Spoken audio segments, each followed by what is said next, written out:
में भी सोच सकते हो। भारत में बहुत सारी लड़कियां आलसी है, उनको एक ऐसा बॉयफ्रेंड चाहिए या ऐसा पति चाहिए जिसके पास अच्छी नौकरी हो, जिसके पास घर हो, जिसको अश्योरेंस हो कि उसको इंक्रीमेंट्स मिलने वाले हैं। लेकिन उस लड़की में इतनी हिम्मत नहीं है कि वो कह पाए कि मैं क्या करूंगी जब तुम मुझसे शादी करोगे। आई वॉन्ट तालियां ऑन दिस। मैं आप सभी को अपील करना चाहती हूँ, प्लीज़ बैठिए मंजू, आप सभी को आह्वान करना चाहती हूँ कि आप आपके घर में ऐसी लड़कियाँ, ऐसी स्त्री निर्माण कीजिए जो एबल है, जो अपने आप के लिए कमा पाए, जो कह पाए कि हाँ हमें घर में नया फ्रिज लेना है ना, आधे पैसे तुम दो आधे पैसे मैं दूंगी। मैं झगड़े नहीं कह रही हूँ कि झगड़ा करने की बात नहीं कर रही हूँ, लेकिन उसमें इतनी काबिलियत हो। क्योंकि मुझे बिल्कुल अच्छा नहीं, मेरी एक दूर की दोस्त है, मैं डिटेल्स नहीं बताऊंगी, लेकिन वो लड़का ढूंढ रही थी शादी के लिए। उसने मुझे कहा कि 50,000 के नीचे तो नौकरी चाहिए ही नहीं, और अच्छा होगा कि वो अलग रहता होगा, किसको चाहिए सास ससुर की झंझट, और उसके पास 4 व्हीलर तो होनी ही चाहिए। मैंने कहा तुम कोई मॉल में आई हो, तुम्हें एक इंसान चाहिए कि कोई ऑफर्स चाहिए? It is so humiliating.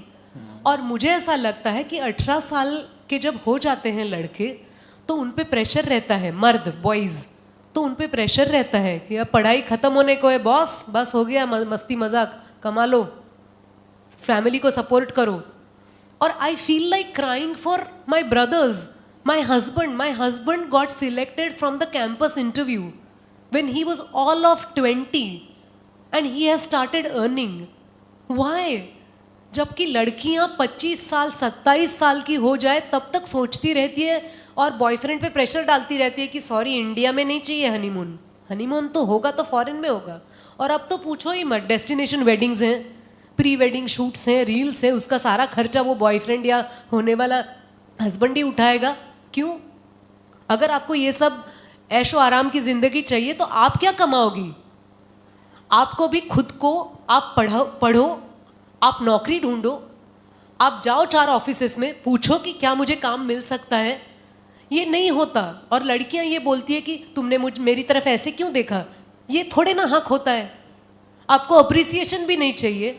आपको किसी ने आपको अच्छा बोला तो आप HR को रिपोर्ट करोगे, पता है उन्होंने कहा कि ऐसे कपड़े क्यों पहने। अरे बात तो सुन लो, इतनी क्यों एज पे रहती हो?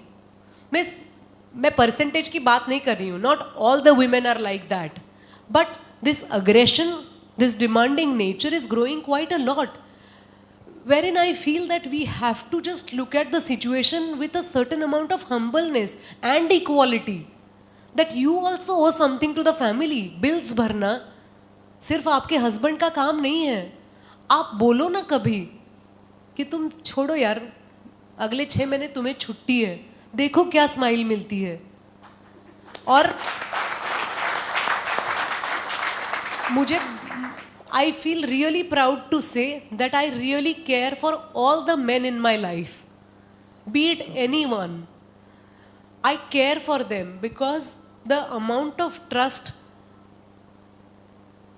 we exchange, मुझे लगता है कि सिर्फ खाना, मुझे तो बहुत अच्छा लगता है खाना बनाना।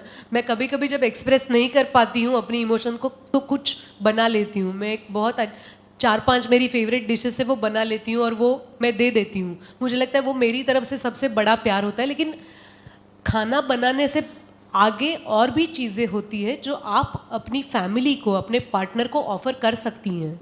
तो मुझे लगता है आज ज़रूरत है उन सारे महिलाओं की जो ये कह पाएँ कि परसेंटेज हमें आरक्षण में इतना मिला है, वो अलग बात है, वो सरकार की जिम्मेदारी है और गवर्नमेंट अपनी जिम्मेदारी अपने तरफ से निभा रही है। कुछ जिम्मेदारियां हमारी भी होती है and we definitely need to understand those responsibilities and bear them. Well done. So the last question ma'am, एक मंत्रा जो हम सब के लिए बहुत अच्छा हो जाए, आपकी लाइफ का कौन सा मंत्र है जो आपको हर जगह पे पॉजिटिव रखता है?